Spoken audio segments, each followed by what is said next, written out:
kesempatan malam hari ini kita akan belajar dari Injil Matius sampai Kisah Para Rasul. Ya, lagi-lagi untuk yang baru bergabung, ya, di setiap bagiannya dari sistematika Alkitab part 1 sampai part 5, hari ini part yang kelima ditekankan kembali tentang total pasal kitab, tema besar kitabnya, ada 2 tahap pembagian di setiap kitab Perjanjian Lama Perjanjian Baru, tokoh-tokoh siapa saja yang muncul di dalamnya, topik apa saja yang dibahas, dan tujuan utama daripada penulisan kitab ini dimaksudkan untuk apa, untuk siapa, yaitu nanti kita akan lihat satu per satu. Ya, Injil Matius terbagi dalam 28 pasal totalnya. Ya, sepanjang pasal 28 pasal, tema besarnya Yesus adalah Raja Mesianis yang dimaksudkan ditujukan untuk orang Yahudi penerima surat Injil Matius, ya, sehingga Sang Mesias yang dalam nubuatan di dalam kitab-kitab para nabi itu akan menjadi sorotan utama, berita utama yang akan muncul dari pasal ke pasal. Sehingga itulah yang menjadi penekanan dari Injil Matius dari 28 pasalnya. Dan Injil Matius sendiri dibagi dalam 2 tahap. Tahap pertama itu pelayanan yang dimulai dari permulaan kelahiran silsilah Yesus, ya. Tetapi kemudian diikuti dengan pelayanan baik di tengah keluarganya, ya, di lingkungannya, sampai bertemu dengan perekrutan murid-murid, sampai kepada yang namanya pesan misi utama sebagai sang juru selamat, ya, baik kematian kebangkitannya dikisahkan di sepanjang pasal 4 hingga pasal yang ke-28, ya. Nah, jadi memang benar kalau kita nanti banyak melihat mujizat di sepanjang Injil mencatat, ya, baik Injil Matius sampai Injil Yohanes, ya, mujizat itu kalau beberapa teolog pakar biblika mempresentasikan yang namanya persentase mujizat itu diberikan kepada siapa, persentase yang muncul adalah 90%, ya, mujizat itu diberikan kepada orang yang belum percaya kepada Yesus, ya. Nah, jadi itulah kategori persentase, ya, daripada mujizat yang tercatat di Alkitab, ya. Sehingga kalau ada hamba Tuhan minta karunia mujizat yang terdapat di 1 Korintus pasal 12, ya, itu dimaksudkan untuk kita dapat melayani lebih banyak kepada orang-orang yang belum mengenal Tuhan, ya.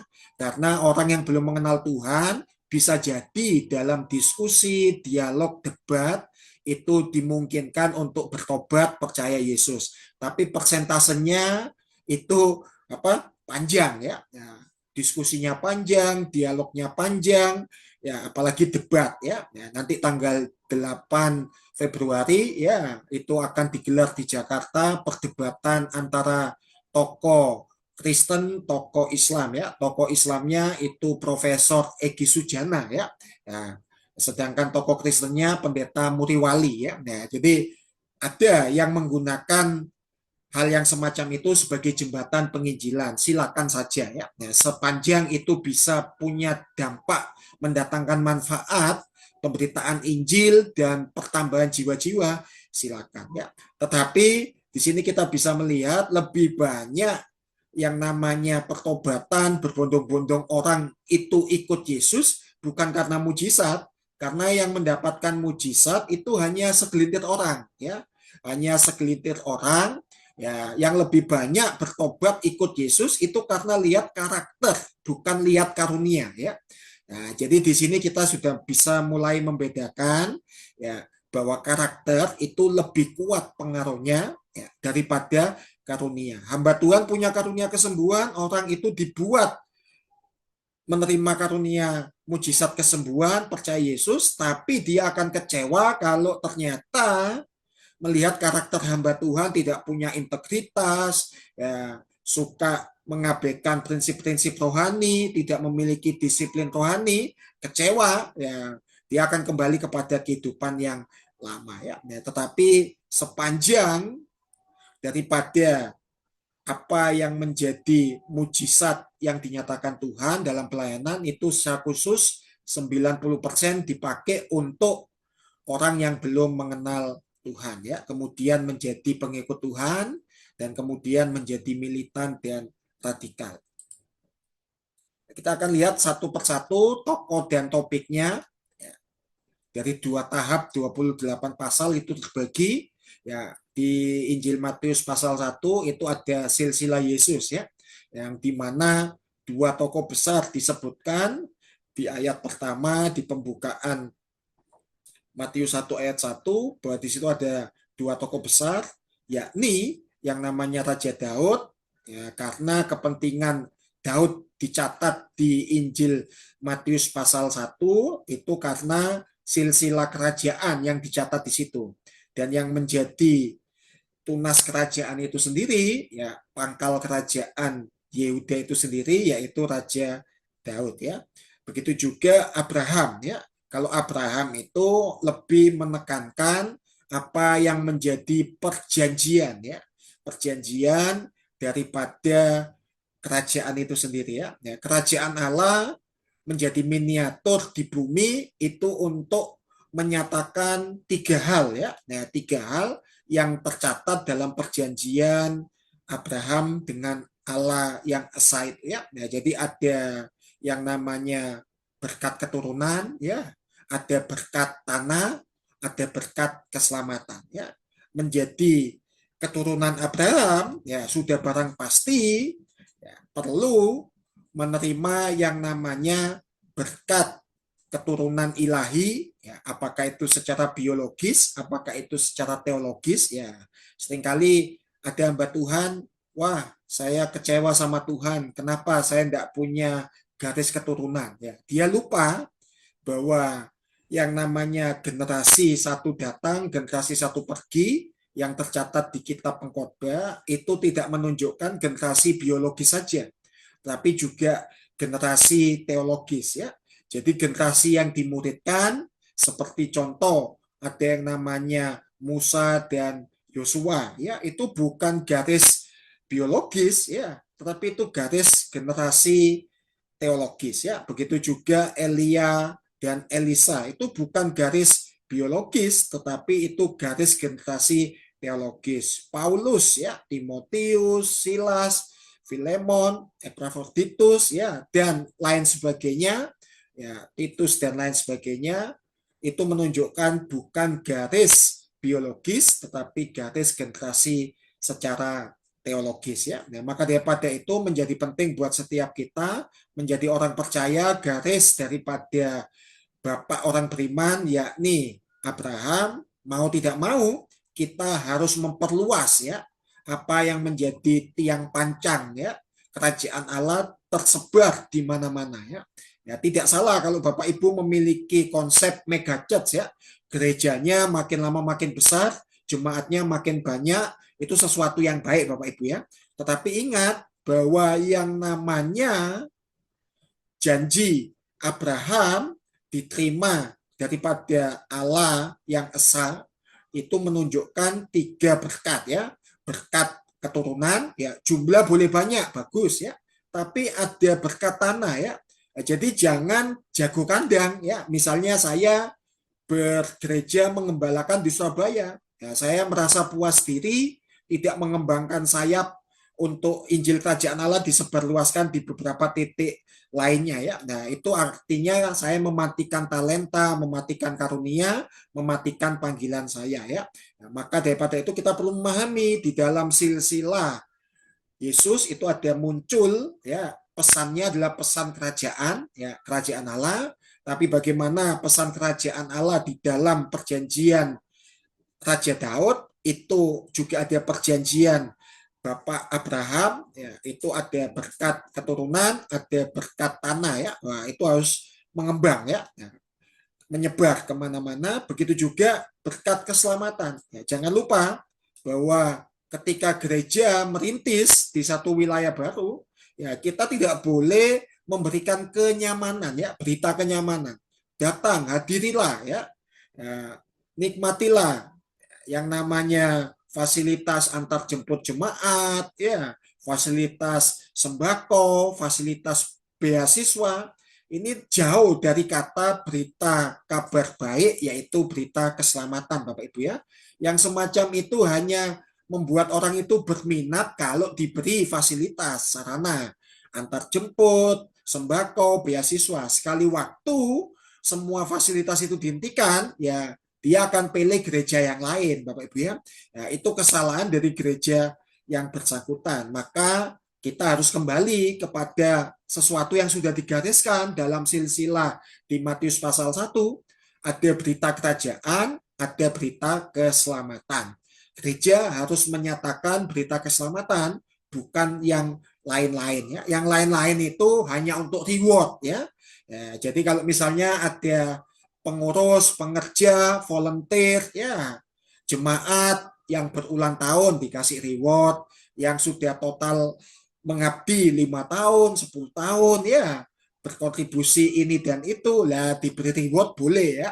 Nah, tapi jangan memberikan iming-iming hanya untuk seolah-olah menukar Injil kabar baik keselamatan dengan yang namanya Injil sembako, Injil beasiswa, Injil antar jemput ya, itu merupakan penistaan karya penebusan kayu salib.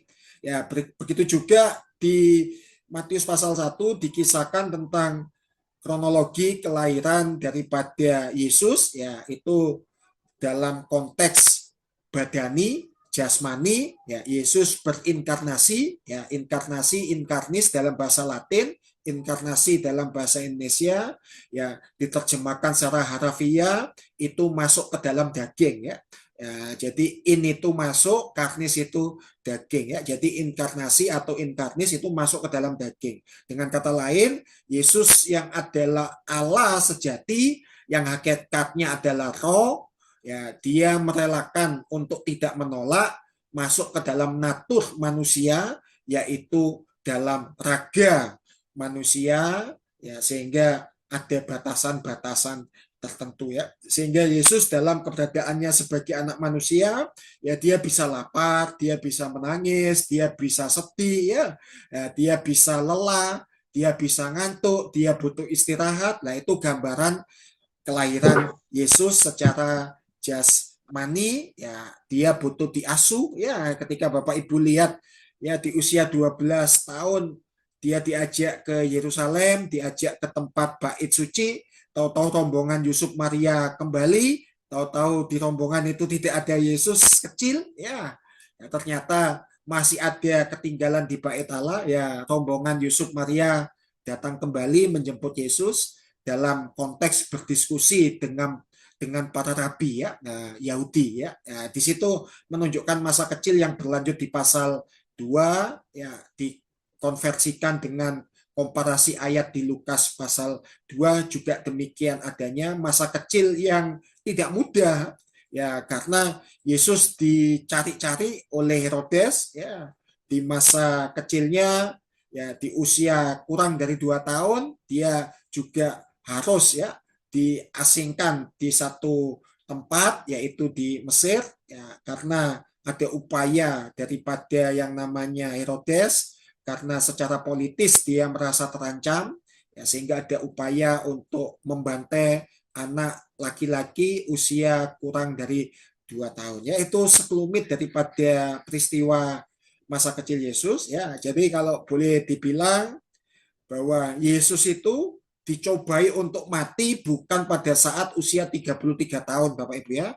Kalau di usia 33 tahun dia mati di atas kayu salib, itu sesuai dengan grand design atau master plan atau rencana rancangan Tuhan.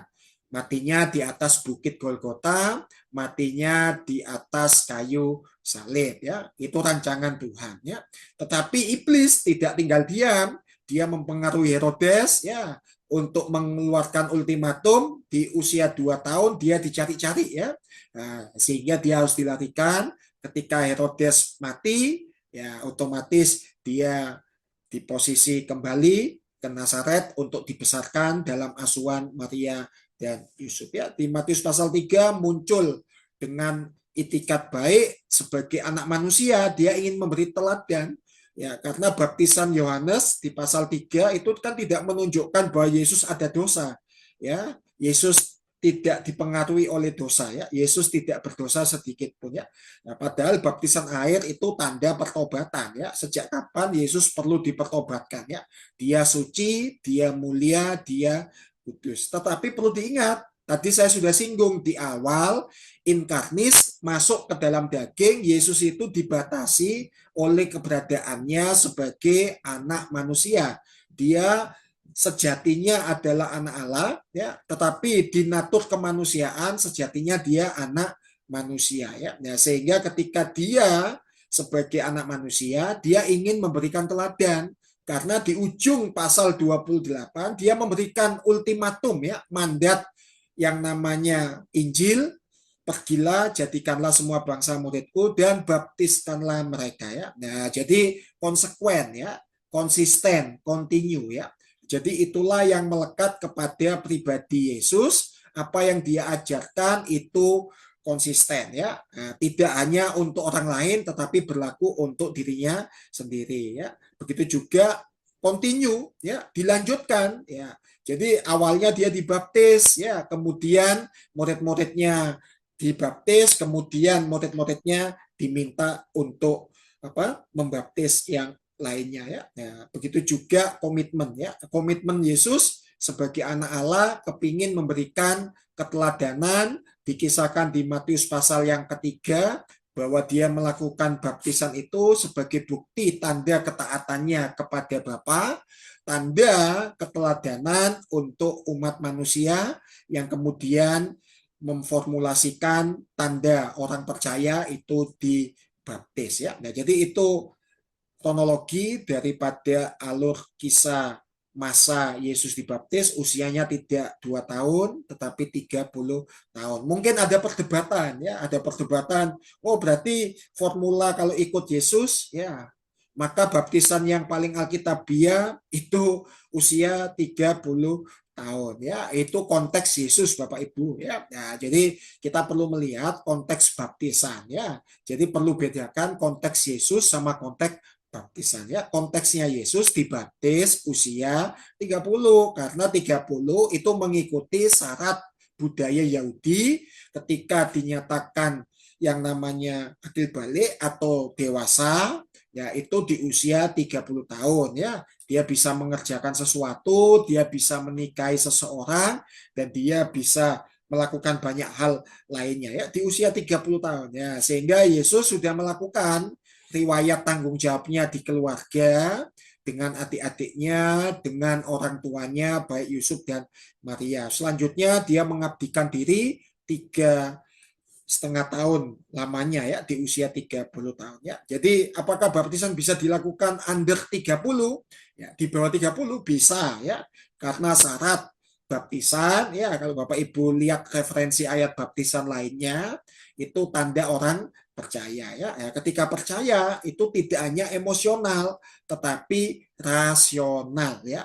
Ya, jadi anak itu tidak rasional, ya, makanya di posisi anak itu hanya diberkati Tuhan, ya. Perlu dibedakan konteks Yesus tidak menghalang-halangi anak dan tidak membolehkan murid-murid menghalangi anak datang kepadanya, itu konteksnya untuk diberkati, ya. Nah, bukan dalam konteks dibaptis, ya. Jadi kita membaca itu perlu ketelitian supaya kita bisa membedakan antara teks dan konteks, ya. Jadi kalau konteks baptisan itu tidak emosional tapi harus rasional, ya. Orang yang rasional itu orang yang bisa menganalisa iman percayanya, itu tidak lagi ikut orang tuanya.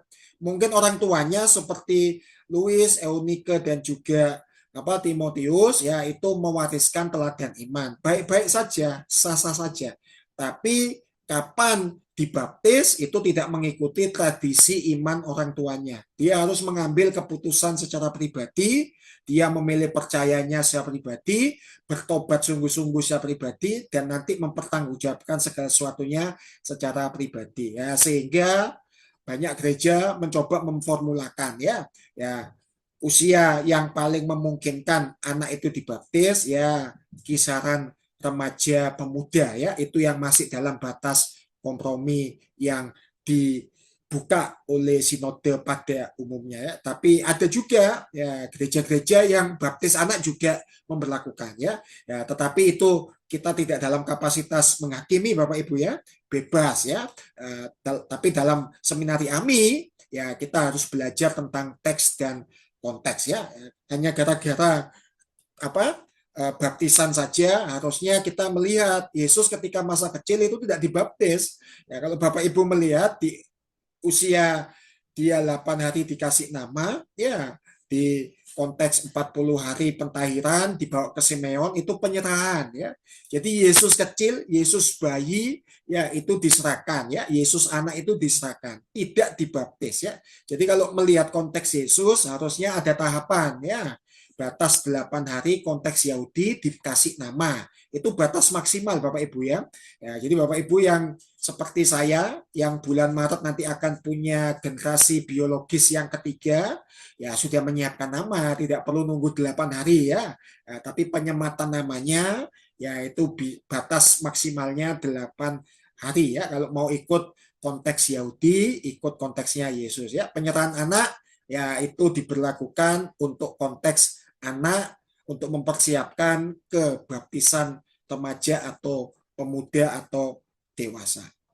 Formulanya ya, formulanya ini seringkali diperdebatkan ya. Kalau sudah formulanya seperti Alkitab, membaptis dalam nama Bapa, Putra dan Roh Kudus, tidak usah ditambahi lagi dalam nama Yesus. Ya, seolah-olah ya putra itu atau anak ya di Matius pasal 28 itu tidak terkonfirmasi Yesus ya. Nah, itu nanti akan membuat ajaran baptisan doktrin sinode tertentu itu dianggap bidat Bapak Ibu ya. Ya ini anak siapa ya? Kan sudah diformulasikan ya, formulasinya doanya dalam nama Bapa, Anak dan Roh Kudus ya.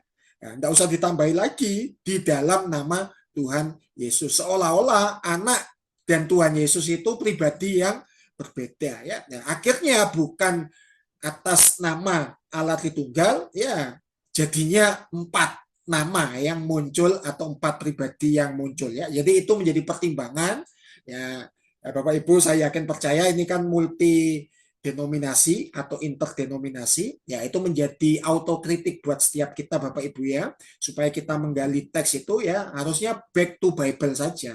Tapi kalau ada pertimbangan ya memasukkan unsur Yesus ya silakan, anaknya itu diganti Yesus saja di dalam nama Bapa dan Tuhan Yesus Kristus dan Roh Kudus ya. Nah, jadi tidak perlu ditambahkan dalam nama Bapa, Anak dan Roh Kudus di dalam nama Tuhan Yesus ya. Jadi itu pilihan-pilihan ya. Di AMI ini hanya memberikan autokritik, memberikan opsi-opsi, memberikan alternatif karena teologi itu progresif Bapak Ibu ya.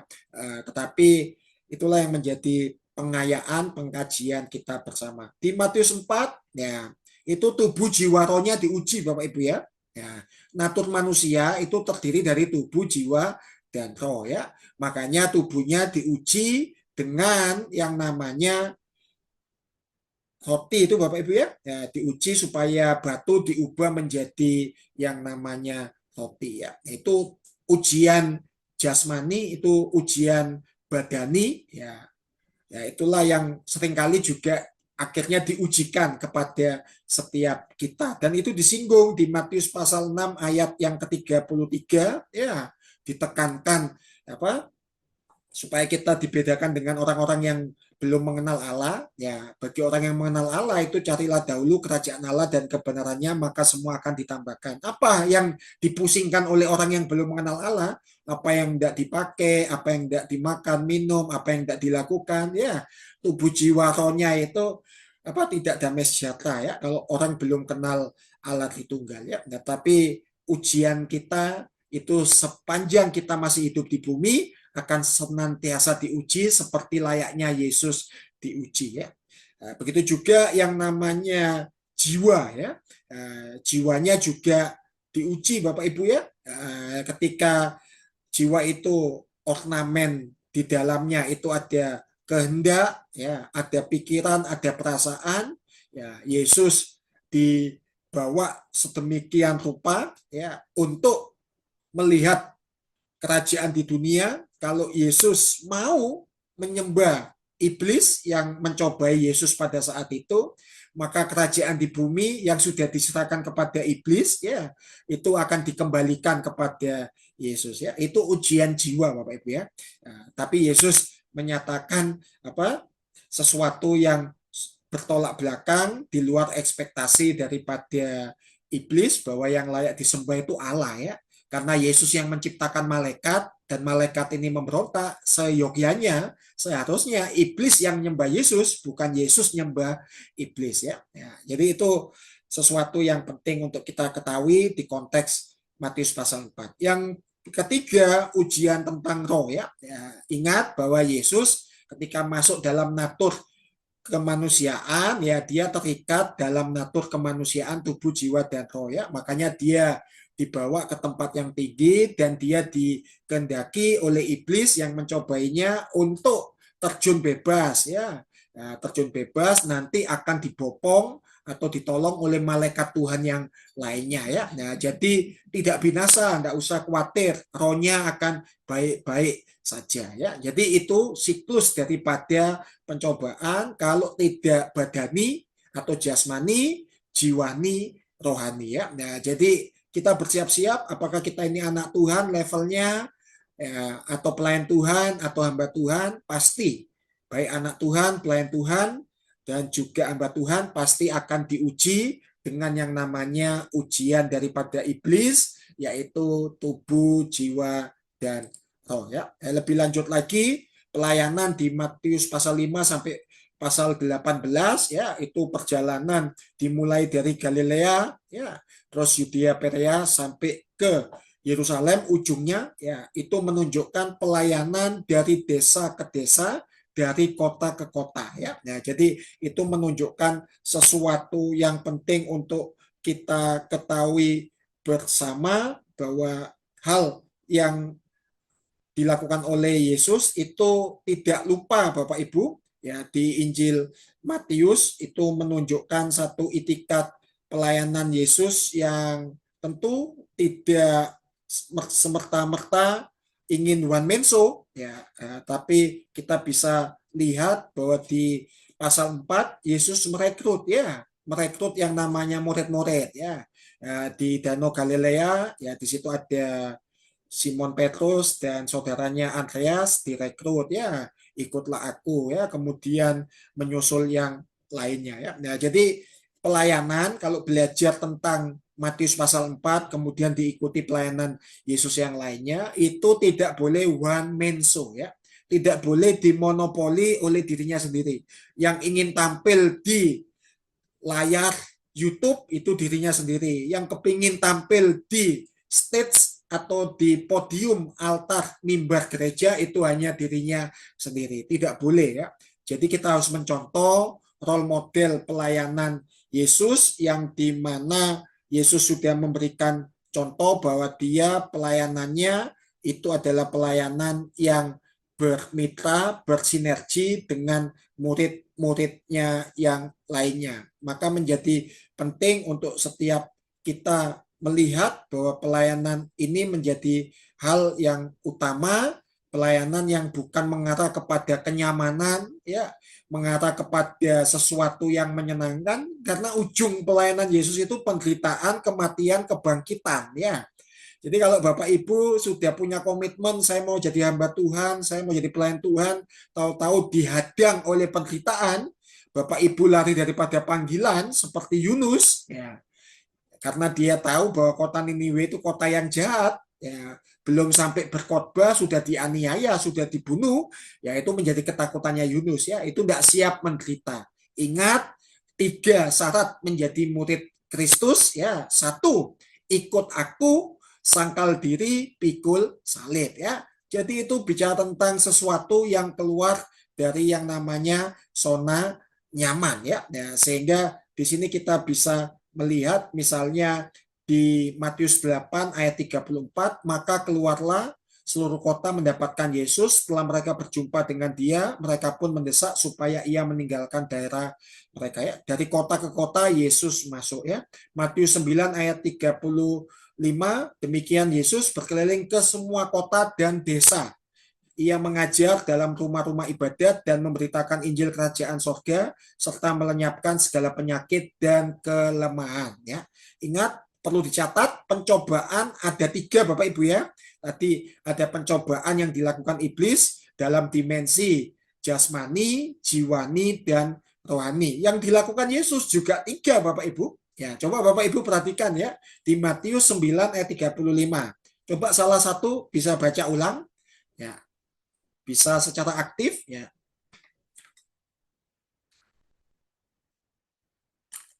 Matius 9 ayat 35. Matius 9 ayat yang ke-35. Demikian.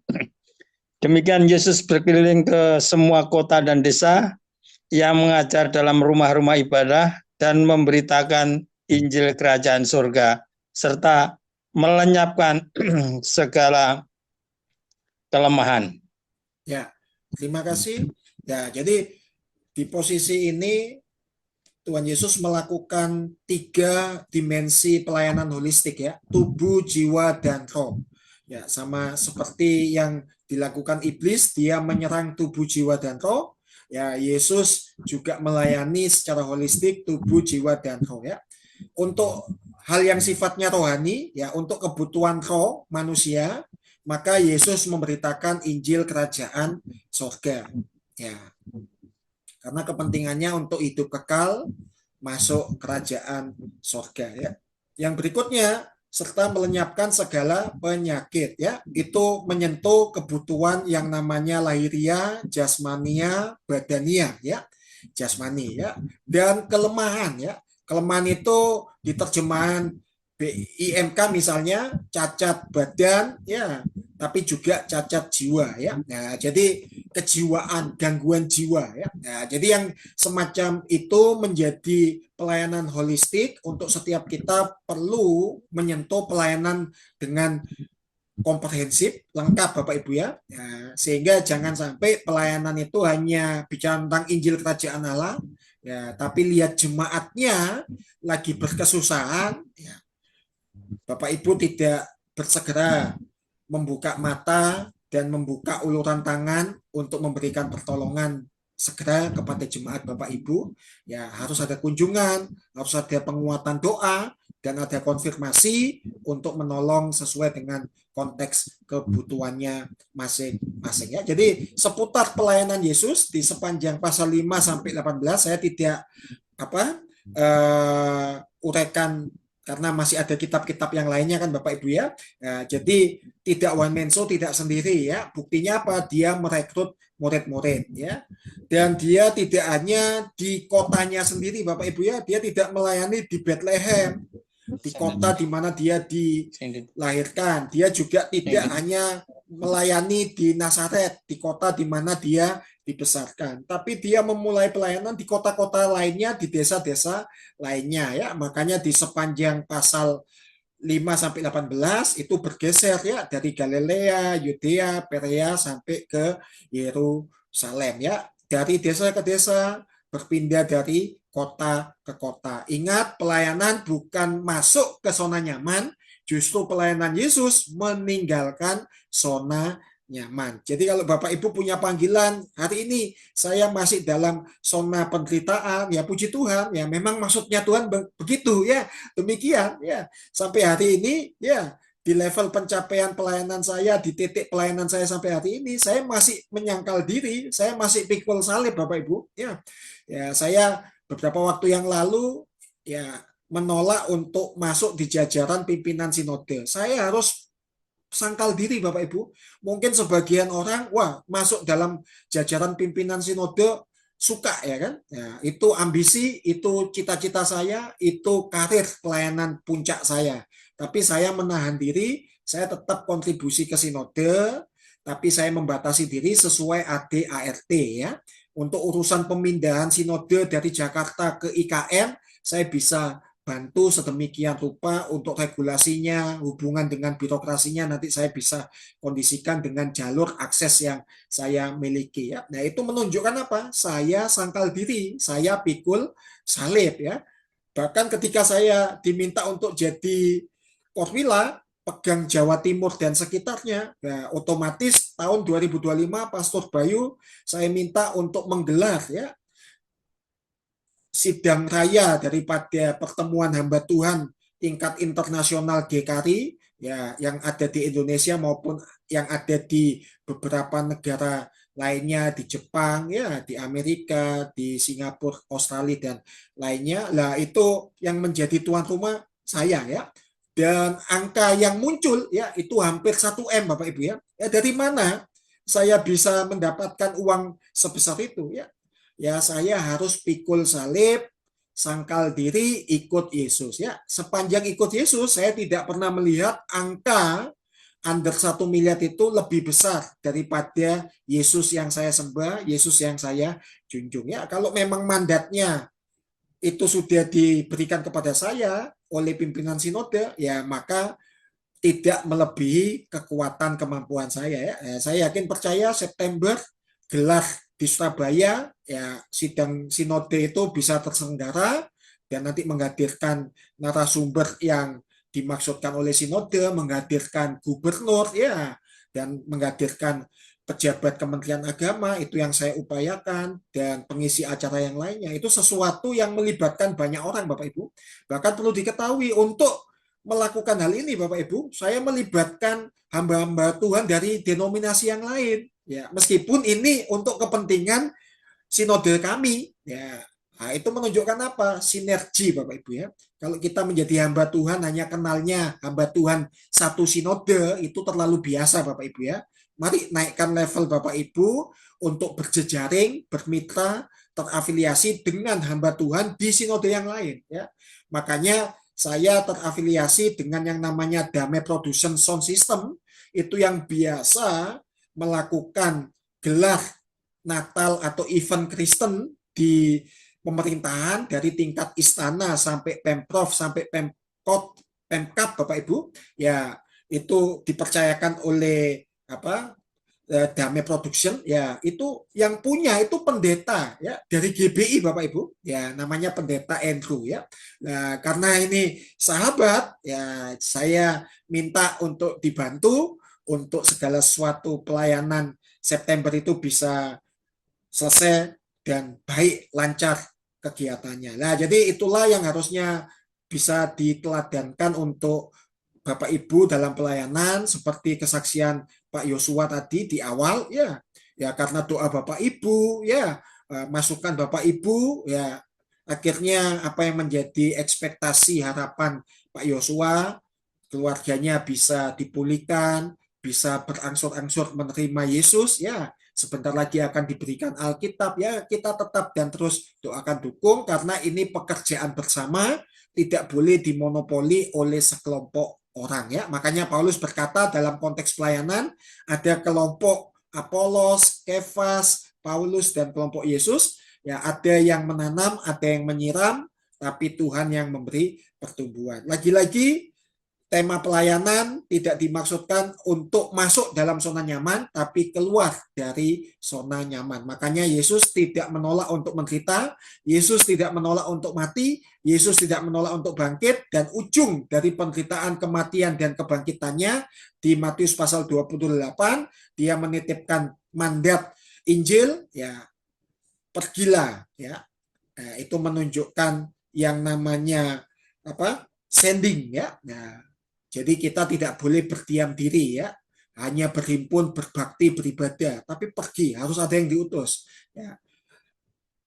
Pergi, jadikanlah, making ya. Nah, ya jadi jadikanlah apa? Ya, murid ya, ya disciple ya. Nah, jadi semacam itu jangan hanya puas dengan anggota jemaat yang masuk kerajaan sorga ya pastikan itu murid Kristus, saksi Kristus, mempelai Kristus. Levelnya bukan jemaat. Kalau hanya terregistrasi membershipnya itu hanya level jemaat, yaitu hanya untuk kebutuhan administrasi gereja, Bapak Ibu ya, terdaftar sebagai anggota jemaat ya. Tapi kalau mau terdaftar sebagai kandidat kerajaan surga, harus levelnya ditingkatkan murid Kristus, saksi Kristus, mempelai Kristus ya. Ya, bicara tentang baptislah, ya, itu bicara tentang serving ya, melayani ya. Ya, salah satu pelayanan mula-mula ya dibaptis ya, itu tanda orang percaya ya. Kemudian pelayanan yang lainnya, teaching, ajarlah ya. Nah, jadi perlu mengajar sesuatu yang benar ya. Mengajar sesuatu yang benar ya, bisa sekolah di STT, di seminari, sekolah formal, sekolah non formal ya, pelatihan-pelatihan, seminar-seminar ya, apapun yang kita bisa kerjakan, lakukan ya, kita pakai untuk memperlengkapi secara benar ya. Kalau yang ngajar benar, alhasil ya bukan keniscayaan, pengikutnya juga benar. Ya, tujuan dari kitab Injil Matius ditulis ya itu memunculkan satu riwayat panjang ya, kisah saksi mata yang begitu banyak perihal kehidupan Yesus, yang dimana Yesus dinyatakan sekaligus sebagai anak Allah yang merupakan nubuatan mesianik ditulis oleh catatan para nabi perjanjian lama yang sudah lama dinantikan, kemudian menunjukkan kerajaannya, kedatangannya di dalam inkarnasi Yesus Kristus dengan cara yang belum pernah terjadi sebelumnya, yaitu inkarnasi sebagai anak manusia. Itu tujuan daripada penulisan Injil Matius ya. Yang berikutnya kita masuk ke Injil Markus ya.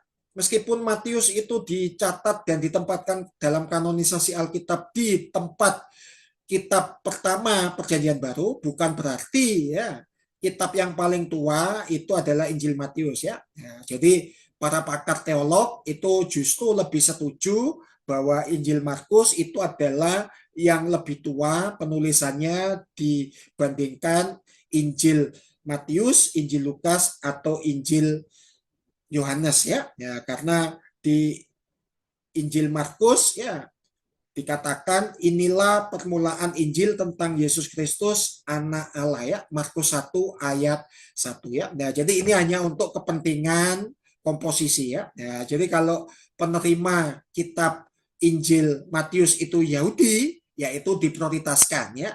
Karena berita keselamatan itu dari kelompok Yahudi kemudian ke kelompok non-Yahudi. Sedangkan Markus ini dimaksudkan untuk kelompok non-Yahudi, kelompok garis Yunani garis Romawi ya. Nah, sehingga ditempatkan di posisi kedua ya. Nah, jadi kalau dalam hal penempatan, kenapa Injil Markus ditempatkan di posisi kedua?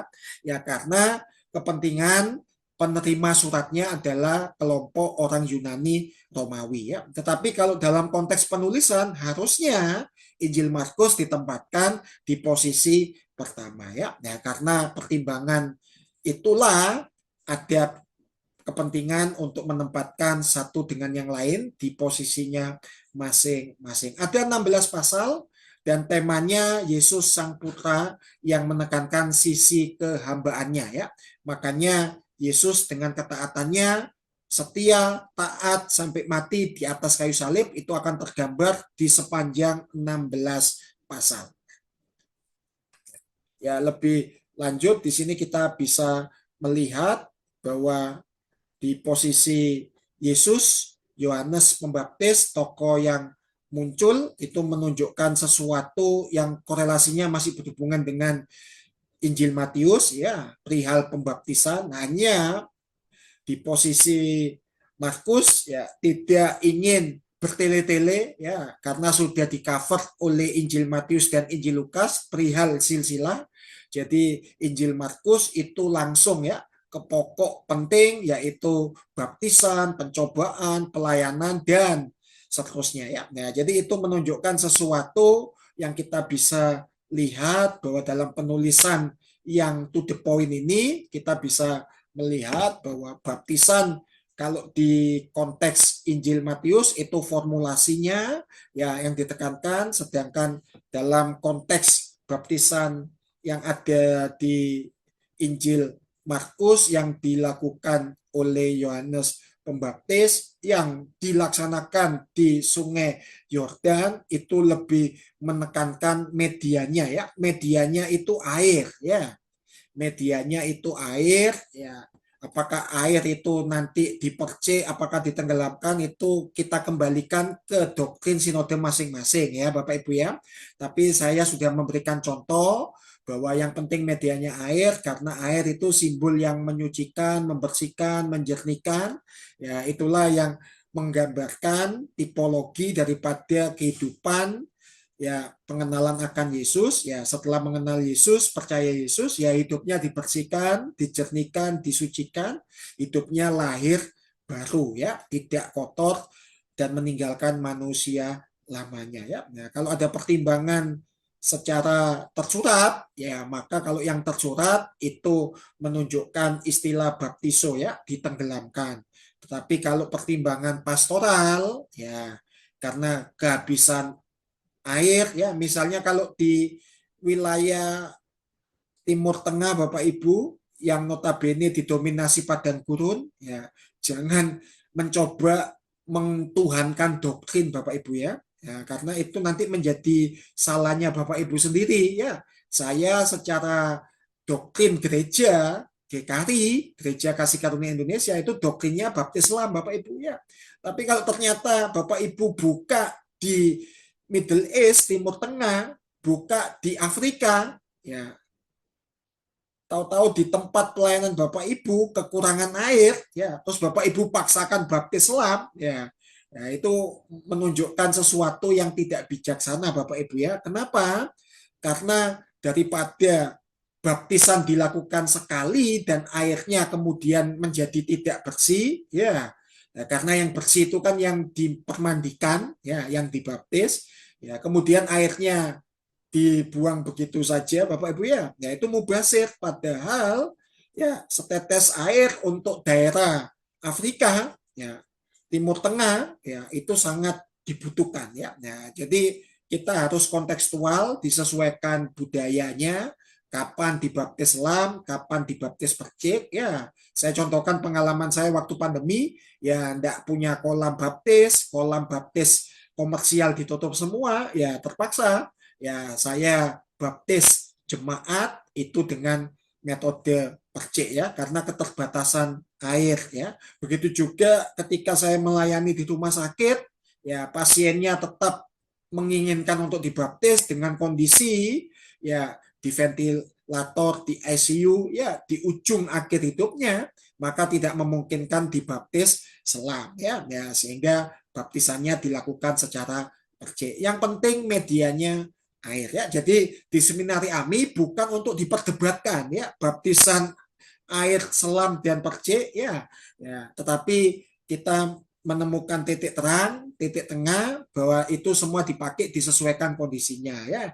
Kalau Bapak Ibu terafiliasi dengan gereja Katolik ya, gereja Ortodok, otomatis tidak diselam ya, dipercik ya. Protestan juga dipercik, Reform dipercik ya. Ya, tetapi kalau Bapak Ibu terafiliasi dengan gereja Protestan yang progresif ya bisa jadi diselam ya. Ada Katolik karismatik juga diselam ya, tapi juga ada gereja aliran Pentakosta karismatik, Injili ya, pada umumnya mereka menggunakan metode diselam ya. Ya. Tapi mana yang lebih apa alkitabiah, kontekstual, biblikal ya, keduanya nanti pertanggungjawabannya kepada yang membaptis dan yang dibaptis ya. Makanya perlu ada unsur rasional ya. Jadi baptisan itu tidak boleh unsur paksaan, tidak boleh ada unsur emosional, spontanitas ya.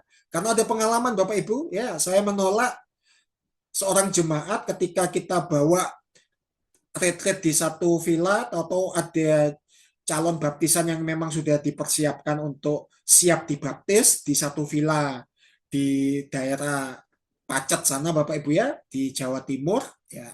Tahu-tahu ada yang spontan karena pingin lihat baptisan ya, dan dia pingin dibaptis langsung ya tanpa melewati yang namanya pemuritan baptisan ya, itu sesuatu yang berbeda konteks Bapak Ibu ya, berbeda konteks dengan yang namanya Filipus ketemu sida-sida Ethiopia, Bapak Ibu ya. Ya, kalau ada konteks yang memaksa Bapak Ibu harus saat itu juga karena tidak ada kesempatan bertemu kembali seperti Filipus dan sida-sida Ethiopia, ya sesegera itu Bapak Ibu bisa baptis. Ya, tapi pertimbangan saya ini kan jemaat yang saya gembalakan, ya. Jadi tidak ada hal yang bersifat urgensi, tidak ada hal yang bersifat mendesak, ya. Nah, jadi saya memberi pertimbangan untuk kesempatan kali ini yang terdaftar yang akan dibaptis, Anda masuk waiting list ya, antrian daftar berikutnya ya. Jadi perlu kebijaksanaan Bapak Ibu, apakah itu perlu bersegera baptisannya atau tidak, itu sesuai dengan konteks pelayanannya. Ya, kurang lebih sama Bapak Ibu, pelayanan di area Injil Markus yang bisa dikomparasikan di Injil Matius ya. Nah, jadi di Markus 1 ayat 14 sampai 20 itu ada 4 murid pertama ya. Kalau tadi di Injil Matius ya kita bisa ketemu dengan yang namanya Petrus dengan Andreas ya. Tapi di Markus 1 ayat 14 sampai 20 ya itu ada 4 murid pertama yang lainnya ya itu pelayanan di sekitar Galilea ya, meskipun dari awal baru masuk Galilea sudah ada pertentangan Bapak Ibu ya, di pasal satu ada pencobaan ya itu disinggung kembali, tetapi di pasal 2 pelayanan Yesus itu di Markus 2 ayat 1 sampai Markus pasal 3 ayat yang ke-6 ya itu sudah muncul ya kelompok-kelompok Farisi, Saduki, ahli-ahli Taurat ya. Jadi itulah yang menjadi gambaran bahwa pelayanan itu selalu masuk yang namanya zona penderitaan, zona tantangan, zona masalah, tetapi di balik zona penderitaan, zona masalah, zona tantangan itu akan berimbas kepada berita utama, yaitu berita Injil keselamatan, Injil kasih karunia, Injil kerajaan Allah ya. Ya, jadi jangan dibalik masuk ke zona nyaman ya dan ujungnya kebinasaan ya. Nah, itu sesuatu yang harusnya kita hindari. Baik Matius, Markus, Lukas, dan Yohanes secara konsisten pelayanan Yesus itu mengarah kepada penderitaan, kematian, dan kebangkitan ya. Itulah cerminan daripada pelayanan Yesus yang kemudian kita juga harus ikuti, teladani untuk seseorang yang lainnya itu juga dapat melihat teladan kita bukan hanya sebagai tontonan, tetapi juga sekaligus tuntunan ya. Ya selalu berhadapan bukan hanya ahli Taurat, ya tokoh ahli Saduki, ahli Farisi ya, tapi juga kelompok-kelompok penganut tradisi ya. Di Markus pasal 7 ayat 1 sampai 27 itu juga sama ya.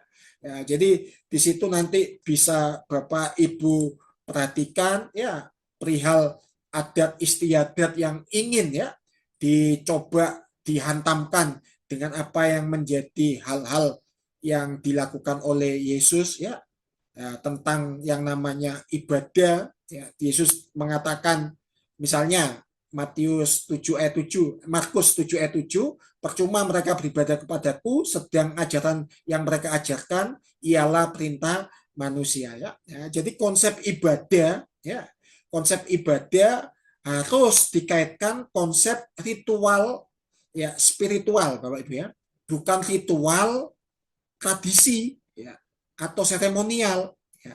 Makanya dilanjutkan di Markus 7 ayat yang ke-8, perintah Allah kamu abaikan untuk berpegang pada adat istiadat manusia ya. Nah, jadi ini kepentingan kita sebagai hamba Tuhan, pelayan Tuhan ya. Contoh kemarin kan sempat ada Imlek Bapak Ibu ya.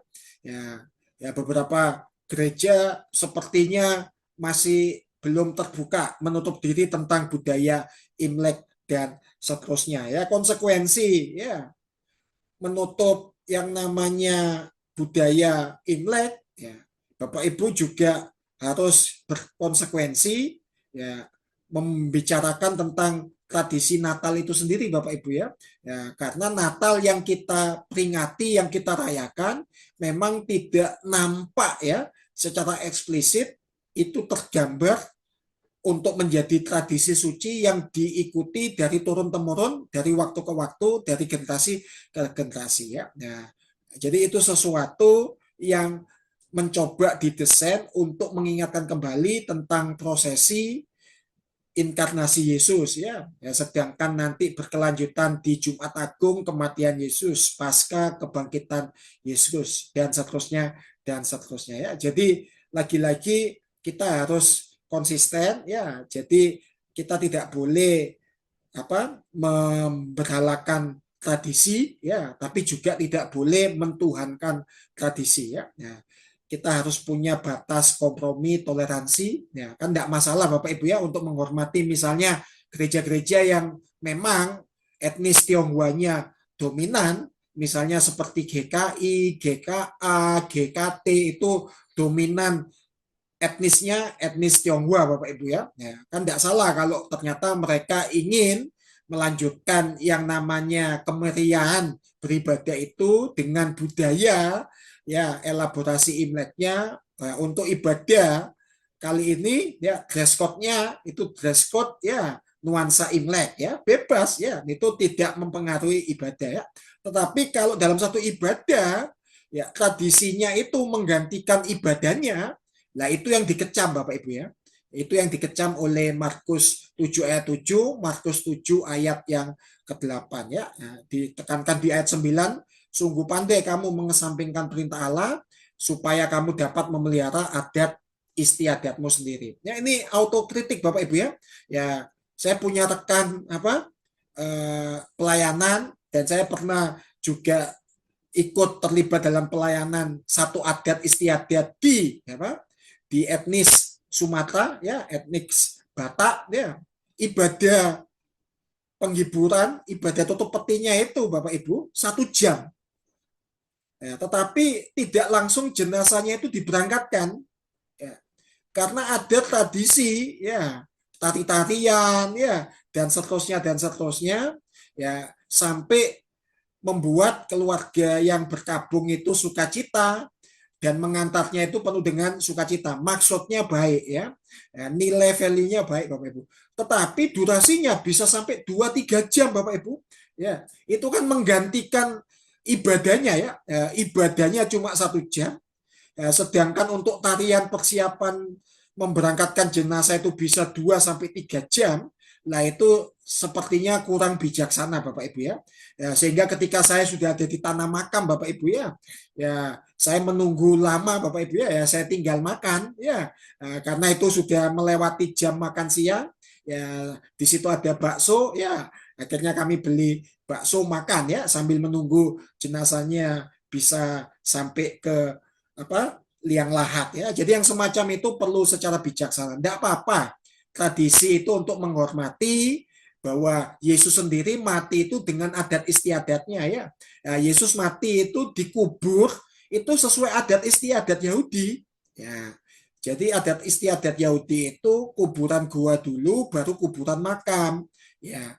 Ya, jadi di posisi itu menjadi tradisi yang diikuti oleh Yesus. Berbeda dengan yang di Indonesia ya kan tidak ada gua Bapak Ibu ya langsung dimakamkan di tanah ya berbeda dengan kelompok yang di Sulawesi di Toraja ketika mereka mati ya kalau bisa diacarakan langsung ya dimasukkan di gua-gua itu ya tapi kalau tidak ya anak dan keluarganya harus bekerja keras untuk bisa menghadirkan tradisi potong babi potong kerbau itu ya nah, sehingga sementara waktu jasadnya ditaruh di sebuah rumah-rumahan ya di sekitar rumah keluarga tersebut sehingga kalau sudah punya uang bisa potong babi, bisa potong kerbau, diacarakan dan langsung dimasukkan di gua-gua yang ada di tanah Toraja. Ya, jadi yang semacam ini perlu ada pelayanan yang penting dan genting Bapak Ibu, kita perlu melihat dalam konteksnya masing-masing. Apakah nanti perlu dikremasi, apakah perlu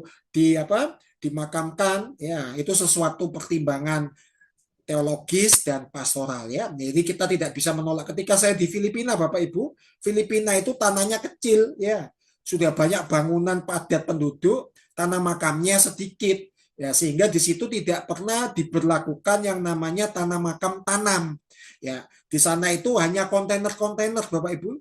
Ya, jadi di posisi dimasukkan di dalam kontainer, ya setelah itu kalau tidak diperpanjang, ya maka jasadnya itu akan dikremasi, abunya diberikan ke keluarganya untuk dilarungkan di laut, ya di perairan lepas, ya.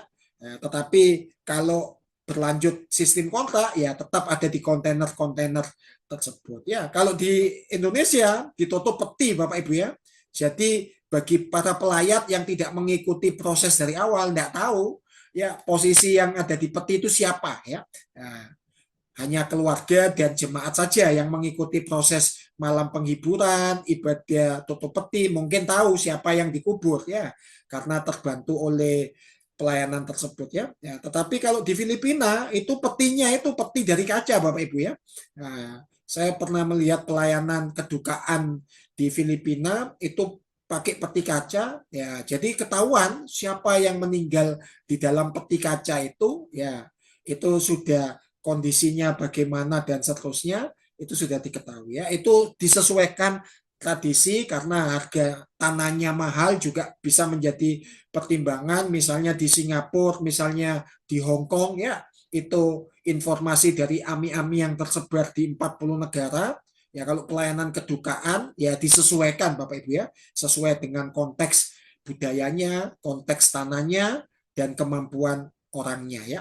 Ya sepanjang pasal ini saya ingin Bapak Ibu salah satu membaca Markus 10 ayat 45. Ini yang menjadi ayat kunci sepanjang 16 pasal.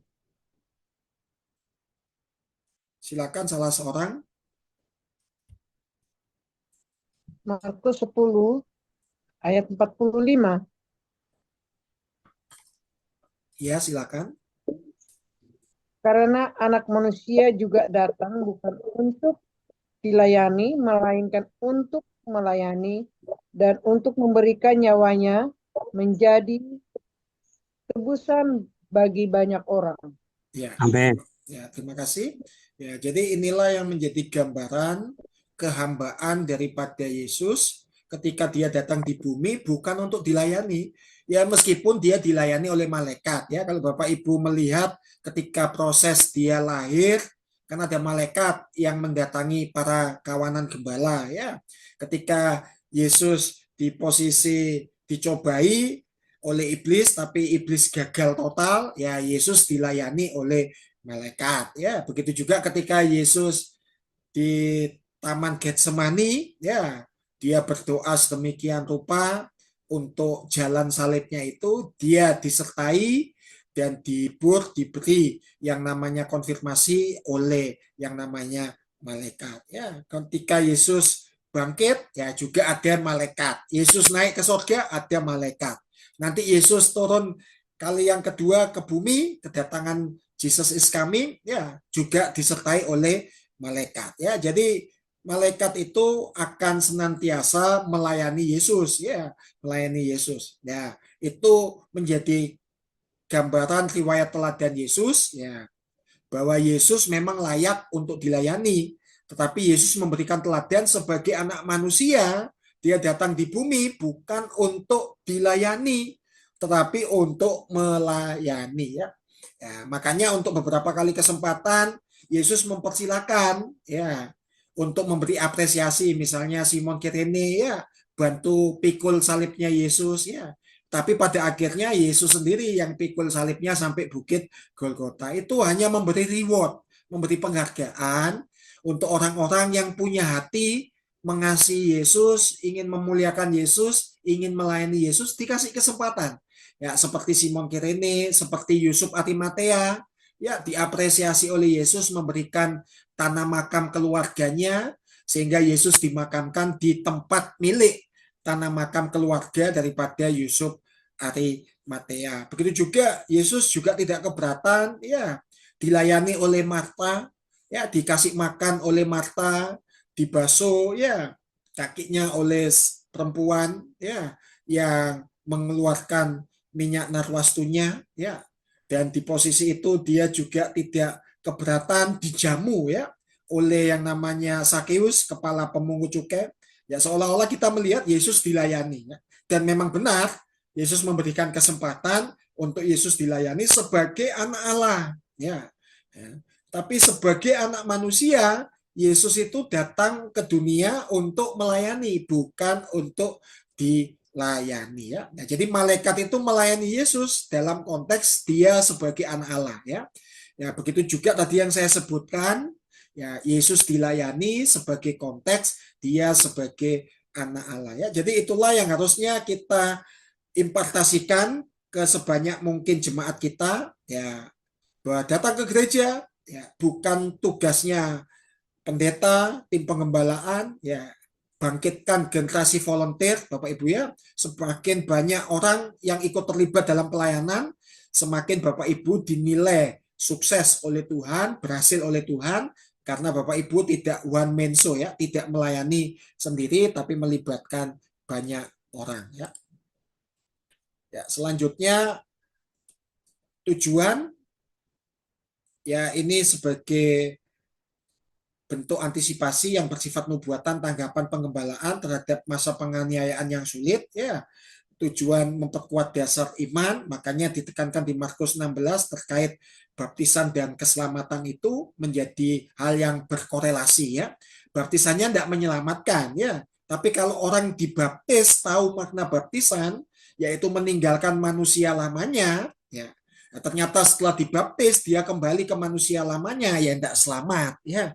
Makanya jangan salah membaca teks dan membaca konteks, ya. Kalau di Markus 16 itu ada konteks baptisan dan keselamatan, baptisannya tidak menyelamatkan. Tapi orang yang sudah dibaptis tapi hidupnya kembali ke manusia lama, hidupnya kembali murtad, ya tidak ada keselamatan bagi orang-orang yang demikian. Itu yang dimaksudkan di sepanjang tujuan kitab Injil Markus, ya. Lukas, ya, ada 24 pasal dan ini penulis yang sama untuk Kisah Para Rasul, ya. Makanya disampaikan kepada Sang Theophilus yang mulia dan temanya Yesus juru selamat ilahi, tetapi juga ada unsur manusiawinya, ya. Nah, sehingga ini yang menjadi penting buat setiap kita. Kalau di posisi raja itu ditekankan di Injil Matius, Yesus sebagai raja, ya.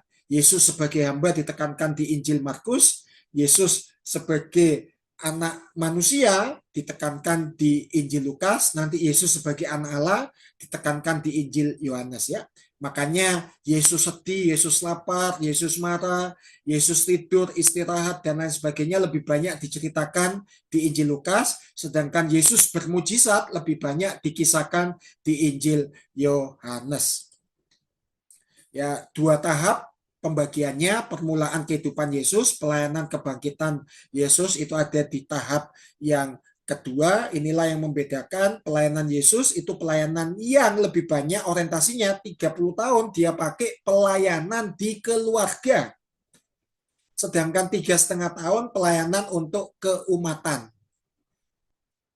Jadi kalau ada hamba Tuhan yang tidak belajar Injil Lukas, dia mengabaikan pelayanan keluarga, ya kita perlu bertobat massal, Bapak Ibu, ya, bertobat berjamaah, ya. Jadi sebisa mungkin melibatkan keluarga, ya. Jangan Bapak Ibu yang melayani, anak istri ditinggal, istri melayani, suami anak ditinggal, ya. Sebisa mungkin ya keluarga inti melayani bersama-sama sesuai bidang pelayanan, karunia pelayanannya masing-masing. Itu yang dilakukan Yesus, dia lebih banyak konsentrasi pelayanannya keluarga. Keluarganya tidak terbengkalai, keluarganya diberkati, kemudian orang lain diberkati. Kalau ternyata orang lain diberkati, ujung-ujungnya keluarga terbengkalai, tidak menjadi batu lompatan, tapi sebaliknya jadi batu sandungan. Makanya tokoh dan topik di sepanjang Injil Lukas 24 pasalnya itu menekankan kembali tentang kelahiran yang notabene ditekankan tentang silsilah. Ya, hanya saja kalau di Injil Matius itu dari garisnya Yusuf, ya. Tapi kalau yang di Injil Lukas itu melalui garis daripada Maria, ya. Ya, itu dua hal yang berbeda. Kalau di Injil Matius silsilah dimulai dari Abraham, sedangkan kalau di Injil Lukas silsilahnya dimulai dari ujung, yaitu dari pangkal manusia, yaitu Adam, ya. Dan kelahirannya spektakuler karena tidak ada unsur persetubuhan meskipun ada unsur perkawinan, ya. Tapi kalau manusia biasanya ada perkawinan, ada persetubuhan, ya, baru ada yang namanya kehamilan dan kelahiran. Tetapi kelahiran Yesus itu lagi-lagi terkonfirmasi karena karya Roh Kudus, sehingga pertanyaan Maria, ya, bagaimana mungkin aku bisa hamil dan melahirkan seorang anak yang bernama Yesus? Aku belum bersuami, ya, dia belum menikah dan dia tidak bersetubuh, ya. Nah, dikonfirmasi oleh malaikat Gabriel bahwa itu merupakan pekerjaan daripada Roh Kudus. Dan Maria menyatakan sikap respon tanggapannya, ya, terpujilah nama Tuhan, sesungguhnya aku ini hamba Tuhan, terjadi seperti apa yang kau kehendaki. Ya, itulah yang harusnya kita sering ucapkan, ya. Kalau ada suara Tuhan, kalau ada maksud Tuhan, ada rencana Tuhan yang terjadi dalam hidup kita, ya, seperti Ayub, terpujilah Tuhan, ya, Tuhan yang memberi, Tuhan yang mengambil. Terpujilah nama Tuhan, sesungguhnya hamba ini adalah hamba Tuhan, ya, apa yang Tuhan kehendaki terjadilah. Ya, itu yang harusnya tergambar di sepanjang pelayanan dan panggilan pelayanan kita. Masa kecilnya itu diasuh oleh orang tua daripada Maria dan Yusuf, ya, sepanjang pekerjaannya berprofesi anak tukang kayu, ya, yaitu Yusuf, ya. Tapi kemudian di Markus 6 ayat 3, ya, di situ dikatakan Yesus adalah tukang kayu, ya. Itu artinya menunjukkan bahwa dia menggantikan pekerjaan ayahnya yang sudah tua, ya. Kemungkinan yang kedua, ayahnya yang sudah meninggal. Makanya ketika Yesus disalib, tidak ada sosok ayahnya, yang ada adalah sosok ibunya Maria yang ada di Golgota, ya, di tanah makam itu hanya sosok Maria. Yusuf tidak dikisahkan, ya. Jadi ada dua teori penafsiran. Posisi Yusuf yang sudah lansia, lanjut usia, makanya pekerjaannya dilanjutkan oleh Yesus. Makanya di Markus 6 ayat 3, Yesus tidak lagi disebut sebagai anak tukang kayu, tapi Yesus disebut dialah tukang kayu, ya. Nah, jadi Yesus yang berprofesi sebagai tukang kayu itu artinya bisa jadi ayat itu bermakna dua. Yesus menggantikan pekerjaan ayahnya Yusuf karena ayahnya Yusuf sudah mati, sudah meninggal. Yang kedua, posisi sudah lansia, jadi tidak bisa kemana-mana, hanya tinggal di rumah. Makanya ketika tidak ada di Golgota, ya, karena posisinya tidak bisa berbuat apa-apa, posisinya ada di rumah. Kalau penafsiran sudah meninggal, ya, posisinya tidak ada di Golgota karena sebelum Yesus disalib, posisi Yusuf itu sudah dipanggil Tuhan terlebih dahulu, ya. Mana tafsiran yang Bapak Ibu ingin pegang, ya, kembali ke Bapak Ibu sekalian, ya. Ya, terkait pencobaan, ya, itu seperti yang saya ulang-ulang bahwa pencobaan ini saya kaitkan dengan kitab Kejadian, iblis yang sama, ya, Satan yang sama, diabolos yang sama, ya, bedanya ketika Yesus dicobai, yang keluar dari mulutnya sebab ada tertulis, ya, firman Tuhan. Tetapi ketika Adam dan Hawa dicobai, tidak ada firman yang keluar, ya. Dia hanya argumentasi asumsi, ya, sehingga asumsinya dikalahkan oleh argumentasi iblis, ya, kemudian jatuh dalam dosa, ya. Ujian apapun, apakah ujian badani, jiwani, rohani, datang silih berganti, ya, lawan itu dengan berkata sebab ada tertulis, ya. Nah, Bapak Ibu akan menjadi orang yang kuat dan Bapak Ibu bertahan sampai akhir, ya. Dan itulah yang membedakan pencobaan di setiap penekanan tiga Injil yang lainnya, ya. Penderitaan, kematian, kebangkitan itu sudah satu paket, ya. Nah, jadi tidak ada ceritanya Bapak Ibu merayakan Natal tanpa Jumat Agung, merayakan Natal Jumat Agung tanpa Paskah, dan seterusnya dan seterusnya.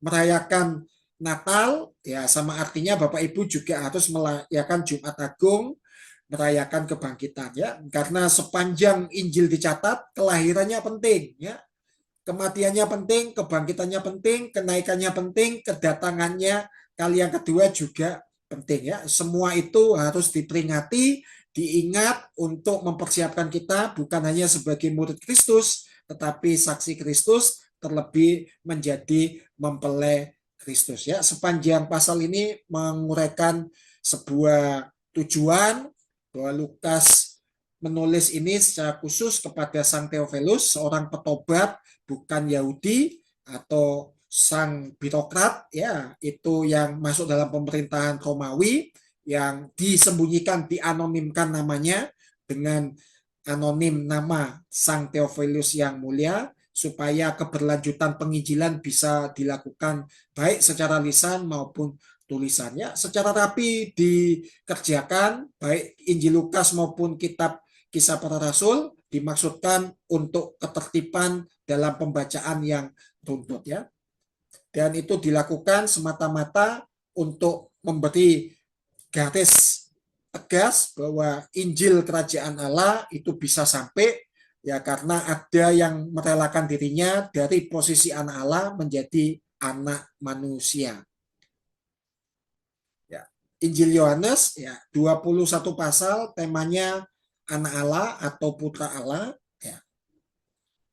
Di 21 pasal ini banyak mujizat. Lagi-lagi mujizatnya lebih banyak, 90% dipakai untuk non Kristen atau orang yang belum percaya ya. Ya, meskipun nanti ada contoh-contoh lainnya ya, misalnya Lazarus sudah percaya dibangkitkan, itu kan sudah percaya, itu mendapatkan mujizat kebangkitan ya. Misalnya yang namanya Eutikus ya, di kitab Kisah Para Rasul itu sudah percaya ya, dibangkitkan oleh Rasul Paulus, itu mujizat kebangkitan ya, itu persentase 10% saja ya. Tapi 90% yang lain itu dimaksudkan untuk yang belum mengenal Tuhan ya. Permulaan kehidupan pelayanan sampai kebangkitan juga sama, menjadi tahapan untuk belajar yang namanya Injil Yohanes ya. Dan di sini kita bisa melihat rangkaian daripada pelayanan Yesus, ditekankan di sini baik pembaptisan, pelayanan, penderitaan, kematian, kebangkitan. Yang membedakan antara Injil Yohanes dan Injil-Injil sebelumnya, yaitu di Injil Yohanes itu secara lengkap menyatakan istilah egoemi ya, egoemi ya, tentang 7 perkataan akula ya. Ya, misalnya akulah gembala yang baik, akulah pintu, akulah apa? Jalan kebenaran dan hidup dan seterusnya ya. Nah, itu yang membedakan di antara Injil-Injil yang lainnya. Nanti di sesi yang lain kita akan secara khusus mendalami posisi kata akula ya. Nah, akula itu bukan ego emiste ya, tapi ego emi ya. Nah, kalau ego emi akulah satu-satunya ya. Tapi kalau ego emiste akulah di antara yang lain ya. Nah, jadi salah satu ya. Nah, jadi kalau bicara tentang akulah jalan kebenaran dan hidup, itu artinya tidak ada jalan yang lain selain percaya Yesus ya, ditunjukkan jalan ke surga, percaya Yesus dapat prinsip kebenaran menuju surga, percaya Yesus masuk kehidupan keabadian di surga ya, karena Yesus mengatakan ego emi bukan ego emiste ya. Nah, kalau Yesus mengatakan ego emiste ya, nanti keselamatan itu bisa pakai jalur agama, bisa pakai jalur kesalehan, bisa pakai jalur kepandaian, kedudukan dan lain sebagainya. Ini gambaran daripada Injil Yohanes yang kurang lebihnya sama, tetapi menekankan sisi 7 perkataan daripada Yesus sepanjang dia melayani ya, dalam konteks ego emi, tetapi di akhir penutup daripada kematiannya dia mengatakan 7 perkataan di atas kayu salib ya. Ya salah satunya yang mungkin Bapak Ibu ketahui ya terkait kematian. Ya kalau matinya kita itu akibat dosa Bapak Ibu ya. Ya karena upah dosa adalah maut, makanya kita kenapa mati? Ya sesuai Ibrani 9 ayat 27, ya manusia ditakdirkan untuk mati satu kali. Tapi Yesus itu mati bukan karena dosa, karena dia tidak berdosa. Dia mati bukan karena kehendaknya sendiri. Dia mati itu karena misi yang diberikan oleh Bapa di Yohanes 3 ayat 16, karena begitu besar kasih Allah akan dunia ini, maka dia mengaruniakan anaknya yang tunggal sebagai sarana penebusan, pengampunan, keselamatan, dan seterusnya. Makanya kematiannya bukan karena disalib karena ada 3 aktor intelektual, Yudas yang mengkhianati dengan 30 keping peraknya, Imam Kayafas yang memobilisasi yang namanya masyarakat warga netizen pada saat itu yang berkata salibkan dia, salibkan dia, salibkan dia, juga bukan Pontius Pilatus yang memvonis salib daripada Yesus ya. Tetapi di atas kayu salib ada satu perkataan yang mengkonfirmasi kematian Yesus itu berdasarkan kehendak Bapa. Maka satu perkataan di atas kayu salib berkata, ya Bapa, inilah nyawaku kuserahkan kepadamu ya. Itu artinya menunjukkan konfirmasi kematiannya Yesus berbeda dengan kematiannya manusia pada umumnya ya. Ya tujuannya ya di sepanjang Injil Yohanes menekankan bahwa karya Yesus melalui iman kepada Yesus itu berujung kepada keselamatan. Yang kedua, iman itu harus dilanjutkan kepada perlawanan terhadap ajaran palsu, penyesat ya, dan pergeseran fondasi iman yang lainnya ya. Maka perlu ada persekutuan yang intim dengan Tuhan sebagaimana yang ditunjukkan di Yohanes pasal 17 antara Bapa dan Anak itu satu. Ya demikian pula kita sebagai umat bersatu dengan Tuhannya. Itu yang menjadi tujuan utama ya. Di ujung kita belajar tentang kitab Kisah Para Rasul 28 pasal dengan penyebaran Injil yang luar biasa itu melalui kuasa pimpinan daripada Roh Kudus ya. Maka ada kelompok teolog yang berkata ini bukan hanya sebatas kisah para rasul, tapi ini adalah kisah Roh Kudus ya. Kalau di perjanjian lama lebih banyak kisah penciptaan itu Allah Bapanya yang lebih dominan ditekankan ya. Tetapi di kitab Injil Yesusnya yang lebih ditekankan. Di kisah para rasul Roh Kudusnya yang lebih ditekankan. Sepanjang 28 pasal kisah ini lebih tepat untuk mengisahkan tentang pribadi Allah Tritunggal yaitu Roh Kudus ya. Terbagi dalam 2 tahap, persiapan misionaris dan pelayanan misi ya. Dengan demikian kalau Bapak Ibu menjumpai kisah 1 ayat yang ke-8 ada dimulai menjadi saksi Yerusalem, Samaria, Yudea sampai ujung bumi, terus Bapak Ibu menafsirkan secara bebas Yerusalem itu keluarga ya. Yudea itu orang yang kita kenal tapi jangkauannya agak jauh. Samaria itu orang yang tidak kita kenal, lebih jauh lagi. Ujung bumi itu orang-orang yang sama sekali kita tidak kenal, kita tidak harapkan ketemu. Nah, ternyata dipertemukan Tuhan, kita injili dan percaya ya. Nah itu penafsiran bebas. Saya pikir perlu kita teliti bahwa tentu ayat demi ayat itu dihubungkan bukan hanya secara teologis maknanya, tetapi secara geografis. Ya, maka daripada itu Yerusalem itu pelayanan para rasul dimulai dari Yerusalem, ya. Kemudian bergeser ke Yudea sampai ke Samaria, ya pasal 7 sampai pasal 9, ya kemudian ujung bumi itu sampai ke Roma Bapak Ibu ya, karena ujung bumi konteks kisah para rasul itu Roma. Makanya pelayanan Paulus itu sampai di Roma ya. Nah, jadi itu ujung buminya Paulus ya. Ujung buminya kita ya kita tidak tahu. Ya Bapak Ibu berakhir pelayanan panggilannya di mana? Ya hanya Bapak Ibu yang tahu ya. Bisa saja Bapak Ibu diutus di Malaysia, yaitu ujung buminya Bapak Ibu ya. Bisa jadi saya diutus ke Filipina, itu menjadi ujung buminya saya ya. Setiap orang punya ujung buminya. Jadi ujung bumi itu harus dimaknai beberapa hal ya. Ujung bumi itu adalah ujung ajal kita ya. Ujung bumi itu bicara tentang akhir zaman, artinya masa kedatangan Tuhan. Ujung bumi itu artinya periodisasi pelayanan kita ya. Nah, jadi itulah yang menjadi penafsiran yang lebih alkitabiah yang dapat dipertanggungjawabkan ya. Ya, di sepanjang 28 pasal ya kita bisa melihat garis besarnya ya tentang kenaikannya di atas Bukit Zaitun itu memberikan harapan dia naik dan akan segera turun kembali seperti terkonfirmasi di Yohanes pasal 14 ayat 1 sampai 3 menyiapkan yang namanya langit baru dan bumi baru ya. Kalau sudah siap maka akan datang kali yang kedua ya. Tetapi sebelum dia datang ketika dia naik ada Roh Kudus yang diturunkan dan tinggal tetap di dalam diri orang percaya, itulah pencurahan Roh Kudus, itulah yang diperingati di hari Pentakosta. Nanti Bapak Ibu akan melihat perbedaan antara yang namanya glosolalia dan senolalia ya. Nah, di sini kita bisa melihat bahwa para teolog menerjemahkan dua hal yang berbeda ya. Kalau glosolalia yang ditangkap di Kisah pasal yang kedua ya itu adalah bahasa asing ya, yang satu dengan yang lainnya tidak saling mengenal, tidak saling mengerti sebelumnya, tetapi setelah dihinggapi Roh Kudus, ya bisa menggunakan bahasa-bahasa lainnya ya. Itu bahasa kelompok lain, bahasa daerah lain yang dipakai, bukan bahasa roh Bapak Ibu ya.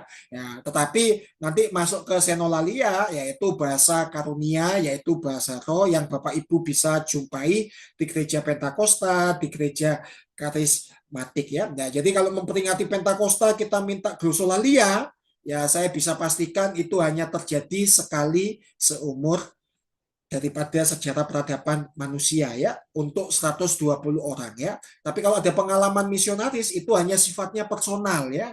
Misalnya misionaris Susana Ham ya itu pernah mengalami percepatan pembelajaran bahasa asing ya. Begitu juga Rev Stephen Tong ya. Di beberapa negara dia sebetulnya menggunakan bahasa Inggris atau bahasa Mandarin ya. Tapi yang terdengar ya itu bahasa daripada bahasa budaya lokal ya, itu di posisi glosolalia Bapak Ibu ya. Nah, jadi yang semacam itu sifatnya personal ya, tidak komunal ya. Yang sedang terjadi itu senolalia ya. Jadi itu nanti kita pelajari di kelompok topik pembahasan karunia-karunia ya. Ya, ingat bahwa pelayanan Yesus itu tergambar di pelayanan para rasul, para nabi, tidak masuk zona nyaman tapi keluar dari zona nyaman. Buktinya apa? Di pasal 3, pasal 5 dipenjara kemudian dibebaskan. Ada upaya dibunuh dan kemudian dibunuh ya, seperti diaken Stefanus ya, itu dirajam batu mati ya. Nah, tetapi yang menjadi penting di sini ada banyak mata melihat tetapi tidak mau percaya ya. Nah, akhirnya Saulus itu sengaja dibutakan beberapa hari, kemudian dipertobatkan oleh Ananias ya, kemudian akhirnya dibawa oleh Barnabas, kemudian melakukan pelayanan misinya. Kalau rasul yang lain itu untuk kelompok Yahudi, tapi yang namanya Paulus khusus untuk Yahudi dan non Yahudi ya. Makanya ada Timotius, Silas dan partner Paulus yang lainnya, ada Sopater ya, ada Aristarchus ya, Secundus, Gaius, Timotius, Tychicus, Trophimus ya, itu di posisi riwayat pelayanan misi 1, pelayanan misi kedua, dan pelayanan misi yang lainnya ya. Dan itu menunjukkan sesuatu yang penting ya, ketika di Antioquia itu pelayanan misi yang pertama, ketika di posisi bergeser ke Syria itu pelayanan misi yang kedua, ketika bergeser ke Efesus, ke Apolos, ke Makedonia, Yunani, ya itu adalah misi yang ketiga. Itulah yang menjadi akhir dari pelayanan rasul-rasul yang ada riwayat konflik di situ ya. Misalnya Kisah 15 ya, sunat dibahas di situ ya, halal dan haram makanan dibahas di situ ya, baptisan Roh Kudus dibahas di situ ya, bahasa roh dibahas di situ ya, karunia roh dibahas di situ ya. Tetapi yang menjadi penting di situ Bapak Ibu yang harusnya setiap sinode mengetahui ya, keputusan sidang Yerusalem yang pertama itu berdasarkan keputusan Roh Kudus, ya, bukan keputusan para rasul, ya. Ya, rasulnya berdiskusi, ya. Tetapi keputusannya itu pimpinan daripada Roh Kudus, ya. Jadi Bapak Ibu perlu melihat itu sebagai hal-hal yang penting untuk kita ketahui, bahwa sepanjang pasal demi pasal, khususnya di pasal 15, ya, di situ kita bisa melihat bahwa itu adalah keputusan daripada Roh Kudus yang akhirnya membuat yang namanya satu dengan yang lainnya tidak saling berdebat karena ada perselisihan tentang hal-hal yang dipertanyakan dan perlu dijawab dengan segala macam bentuk upayanya, ya. Ada perselisihan antara Markus dengan Paulus, kemudian Markus dipindah tugaskan bersama omnya atau pamannya, yaitu Barnabas, ya. Ya, itu sesuatu yang kemudian dipulihkan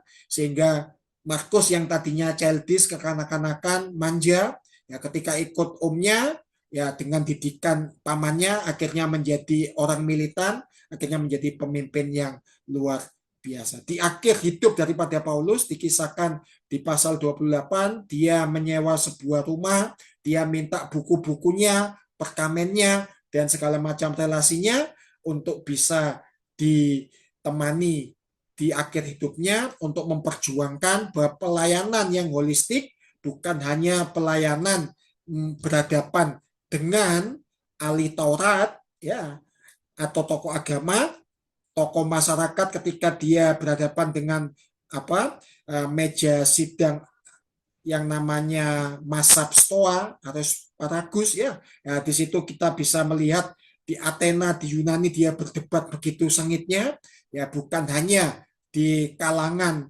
tokoh agama, tokoh masyarakat, ya, tokoh pemerintahan pun, ya, dia harus berhadapan dengan Agripa, Felix, dan kemudian Kaisar, ya. Nah, itulah yang menunjukkan pentingnya kita membuka diri menjadi hamba Tuhan, itu tidak hanya ngurusin hal-hal yang bersifat sinodal, organisasi gereja saja. Kita harus bersinergi dengan tokoh agama lainnya, tokoh masyarakat yang lainnya, tokoh pemerintahan yang lainnya. Itu tergambar di sepanjang kisah para rasul, ya. Dan ditutup dengan sebuah tujuan bahwa Injil itu bergerak sedemikian rupa dengan kemenangan demi kemenangan, dengan kemuliaan demi kemuliaan, ya, tidak melihat ruang batas dimensi waktu tertentu, ya, yang semula untuk Yudaisme, untuk kelompok Yahudi, ya, kemudian diperluas untuk dunia kafir.